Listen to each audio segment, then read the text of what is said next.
Perseteruan antara Haji Faisal dan Dodi Sudrajat semakin tajam. Sebagaimana diketahui, baik Dodi Sudrajat maupun Haji Faisal sama-sama menginginkan hak perwalian atas cucunya Gala Sky. Seiring bergulirnya waktu, permasalahan dua besan itu kini kian melebar dan menyeret banyak pihak. Seperti belum lama ini, Ketua Komisi Nasional Perlindungan Anak Aris Merdeka Sirait ikut terseret ke dalam arus permasalahan antara Dodi Sudrajat dan Haji Faisal. Namun, Aris Merdeka sebagai orang yang bekerja di bawah naungan sebuah lembaga menyatakan dengan tegas tidak berpihak kepada siapapun. Menurutnya, kerja lembaga Komnas Perlindungan Anak ialah kerja kolektif yang harus satu garis lurus dengan perspektif perlindungan anak. Saksikan selengkapnya hanya di Cumi Camp In-Depth berikut ini. Hai Cumi Lovers, bersama Cumi Camp In-Depth kami sajikan kabar lengkap, mendalam dan akurat dari narasumber terpercaya. Dan jangan lupa untuk like, subscribe dan juga share serta komen di channel YouTube ini.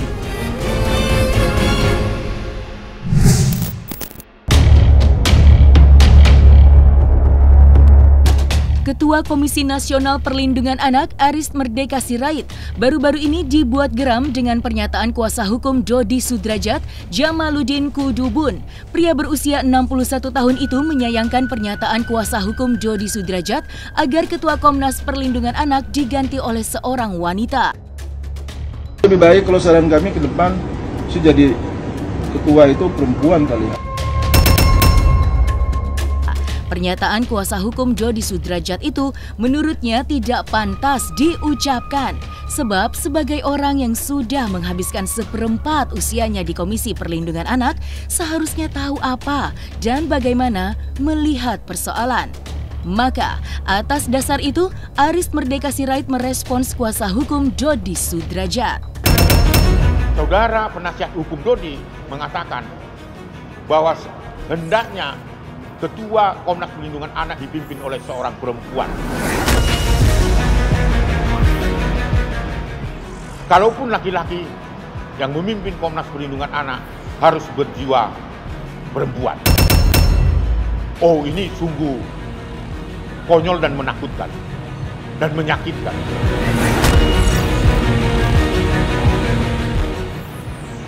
Karena penasihat Dodi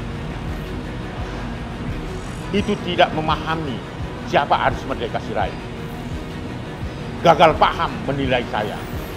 Saya ini adalah sahabat anak Indonesia yang memberikan perhatian pada anak-anak di Indonesia.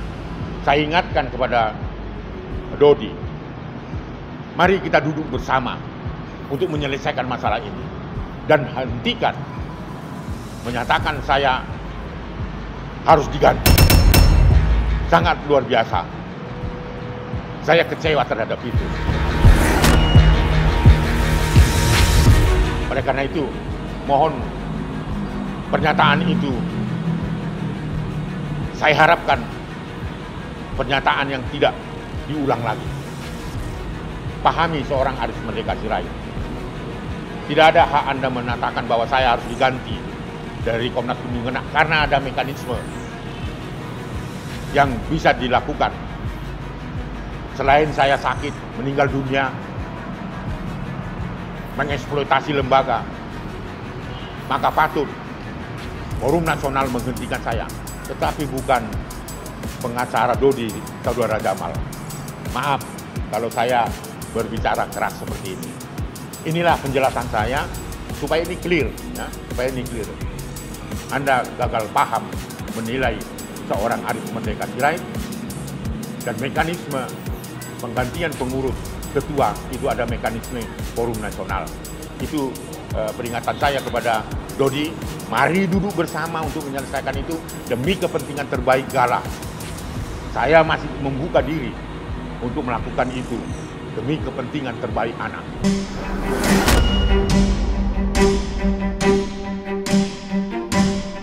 Sebelumnya, pihak dari Dodi Sudrajat menuding Ketua Komnas Perlindungan Anak Aris Merdeka Sirait lebih memilih Haji Faisal, dengan kata lain membuat keputusan yang tidak berimbang. Aris Merdeka Sirait pun membantah dengan tegas tuduhan ayah almarhumah Vanessa Angel itu yang menurutnya tidak berdasar. Sebab setelah berkunjung ke rumah Haji Faisal, dirinya berinisiatif dengan mengajak Dodi Sudrajat untuk membicarakan langkah selanjutnya, yakni mediasi antara Dodi Sudrajat dan Haji Faisal demi kepentingan Gala Sky. Terkait dengan pernyataan Dodi Sudrajat mengenai pengaduan beliau ke Komnas Perlindungan Anak, saya ingin jelaskan sesungguhnya bahwa saudara Dodi datang menghubungi saya melalui WhatsApp untuk berkonsultasi menyangkut keluhan-keluhan beliau dalam kasus Gala sebagai anak yatim piatu yang diasuh oleh Haji Faisal. Kronologinya, Dodi memberikan semua keluhan-keluhan, antara lain beliau mengeluh sudah 1 bulan pada saat bertemu dengan saya tidak bisa bertemu dengan cucunya Gala. Lalu ada video-video yang disampaikan kepada saya sebagai dokumen, dikonsultasikan apakah itu praktek eksploitasi atau tidak.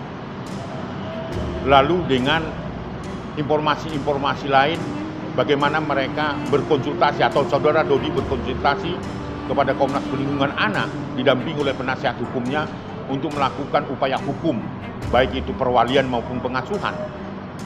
Semua disampaikan itu kepada saya secara kronologis. Namun pada pertemuan itu saya tidak menjelaskan apa-apa sebelum saya melakukan klarifikasi kepada terlapor, yakni Pak Haji Faisal yang diduga melakukan eksploitasi terhadap cucunya. Saya mohon izin kepada saudara Dodi waktu itu di dalam konferensi pers, saya menyatakan tidak bisa menjawab dan tidak bisa memberikan jalan keluar sebelum melakukan upaya visitasi kunjungan ke rumah Haji Faisal, sebelum saya memberikan keputusan apa yang akan dilakukan oleh saudara Dodi. Lalu kemudian 2 minggu setelah pertemuan saya dengan saudara Dodi, saya memenuhi visitasi, berkunjung, melihat sesungguhnya Gala dalam pengasuhan Pak Haji Faisal. Berbincang dengan Pak Faisal, berbincang dengan keluarga.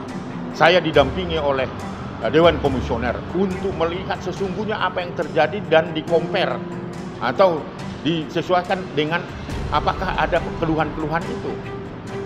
Dan saya melihat bahwa Gala sebagai cucu dari saudara Dodi dan Faisal itu baik-baik saja. Maka saya merekomendasikan dalam perspektif perlindungan anak, setelah kunjungan itu, biarkanlah Gala itu bertumbuh dan berkembang, diasuh oleh orang-orang yang mencintai dia. Dan dia bukanlah menjadi korban-korban kekerasan. Saya lihat itu sangat cerdas, gembira dalam perspektif perlindungan anak. Dan mengklarifikasi semua video-video yang disampaikan. Tentu saya tidak menyampaikan itu kepada media karena saya harus mempertimbangkan status atau hak dari Gala itu. Namun karena saya mengumumkan kepada publik seperti itu, ya, saya dianggap berpihak. Tidak, karena langkah berikutnya saya mengundang saudara Dodi untuk menyusun formulasi bagaimana pertemuan-pertemuan dan mediasi yang diharapkan oleh Pak Haji Faisal supaya bisa melakukan mediasi itu.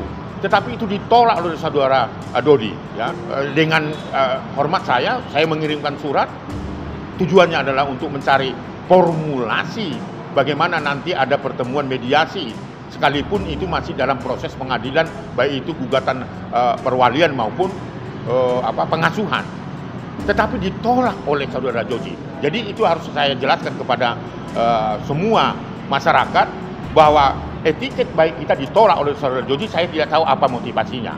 Namun seminggu setelah itu, tiba-tiba Pak Faisal menelepon saya bahwa saudara Dodi datang pagi-pagi bersama rombongannya, bersama lawyernya untuk meminta Pak saudara Faisal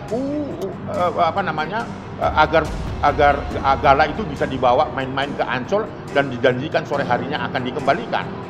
saya tidak tahu perbincangan apa di situ. Disitulah terjadi percakapan di dalam konferensi pers. Kemudian Dodi diwakili. Saya kira Dodi juga paham, walaupun yang menyampaikan itu adalah lawyer dari saudara Dodi, mengatakan bahwa saya tidak bisa menerima kondisi itu dan yang dianggap saya berpihak itu salah. Nah, sebenarnya nggak emosi itu. Mungkin karena beliau kaget aja, kemudian adinda kita juga itu mungkin kaget, tiba-tiba kita datang tanpa ada konfirmasi lebih awal, sehingga mereka melihat, wah ini ada apa nih kok tiba-tiba muncul ini Pak Dodi, terus ada saya juga dan ada juga keluarga Pak Dodi yang lain. Ya karena itulah kemudian ada diskusi di situ. Nah, jadi sebetulnya bukan ada ketegangan atau bukan ada perselisihan sebagaimana yang beredar seolah-olah kami lagi berantem atau lagi cekcok apa, enggak kok sebetulnya. Kita cuma hanya beliau cuma hanya kaget aja dengan kehadiran kita pada saat itu.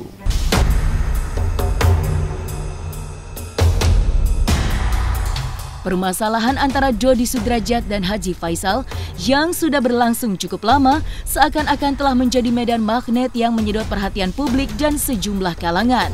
Tentu saja masyarakat masih mengingat sejumlah nama yang ikut terseret ke dalam pusaran konflik. Jika ditarik mundur ke belakang perihal perebutan hak perwalian Kalaskai yang menyeret nama Ketua Komnas Perlindungan Anak, Aris Merdeka Sirait, ialah saat kedatangan Dodi Sudrajat dan rombongannya ke kediaman rumah keluarga Haji Faisal hingga sempat terjadi friksi meski akhirnya keduanya dapat mengendalikan situasi. Antara Pak Dodi dan Pak Haji Faisal penuh dengan kekeluargaan, penuh dengan kekerabatan. Ya mudah-mudahan harapan kita dengan pertemuan ini adalah awal yang baik untuk bisa ada hubungan-hubungan yang intensif untuk bagaimana mencerahkan masalah-masalah atau salah paham yang selama ini sudah terjadi. Memang beliau, Pak Dodi, ingin mengajak Gala untuk jalan-jalan, cuma pertama Gala masih tidur, yang kedua Pak Haji Faisal juga belum berkenan karena ada berbagai pertimbangan tertentu. Ya artinya kedepannya nggak menutup kemungkinan Pak Faisal bisa mengizinkan saya membawa Gala nanti. Tidak menutup kemungkinan di depan gitu ya. Seperti itu aja. Ya sudah. Okay. Jadi hari ini tidak ada tanya jawab. Jadi mohon maaf teman-teman rekan-rekan wartawan tidak ada tanya jawab. Jadi hanya itu klarifikasi dari saya. Jangan sampai nanti ini digoreng-goreng lagi Pak ya. Nah ini sekarang nyaman-nyaman aja. Tenang-tenang aja, enjoy aja, happy mana? Iya, masih 2 lagi, 4. Komplit. Saya, omanya, Puji, Fadli, Ferhan, mbaknya 2. Berapa orang itu? Semuanya tercurah kepada dia sekarang. Benar-benar disayang cucu ini sekarang. Kan Puji sering video call juga. Saya video call, jadi ya kangen dia. Kangen, ya. Tapi kalau dia kangen banget di call kan ya udah, kalau sama omanya memang setiap saat dia hilang aja omanya. Sekarang dia udah rewel dia. Makanya sekarang omanya nggak ke pasar, Ada lagi Bu Anggi, Bu Arisa, pokoknya teman-teman almarhum Pepi. Kalau Bu Anggi itu di rumah terus sayangnya sama cucu ini, tergerak hatinya. Terus apa yang akan kita khawatirkan? Kalau dalam soal itu tentu Pak Aris sama Pak Dodi yang lebih mengetahui. Namun demikian kalau saya menilai tentu ada sesuatu yang tidak sinkron. Artinya sesuatu yang tidak sinkron itu kalau menurut saya apa yang dilaporkan itu mungkin tidak sesuai dengan apa yang ditemukan oleh Pak Aris. Nah kan persoalannya sekarang ini banyak kan laporan tentang diri saya ini kan banyak yang tidak sesuai dengan kenyataan. Lapor begini, lapor begitu. Begitu orang kenal dengan saya, begitu orang ngomong kepada saya, begitu dilihat orang langsung berubah. Jadi mungkin itu juga yang terjadi. Tidak mas, laporan begini, setelah dilihat di lapangan, dilihat kenyataannya, tidak, tentu tidak nyambung. Nah, selesai sudah Cumi Lovers bersama Cumi Camp In-Depth, kabar lengkap, mendalam, dan akurat dari narasumber terpercaya. Dan jangan lupa untuk like, subscribe, dan juga komen, serta share channel YouTube Cumi Cumi.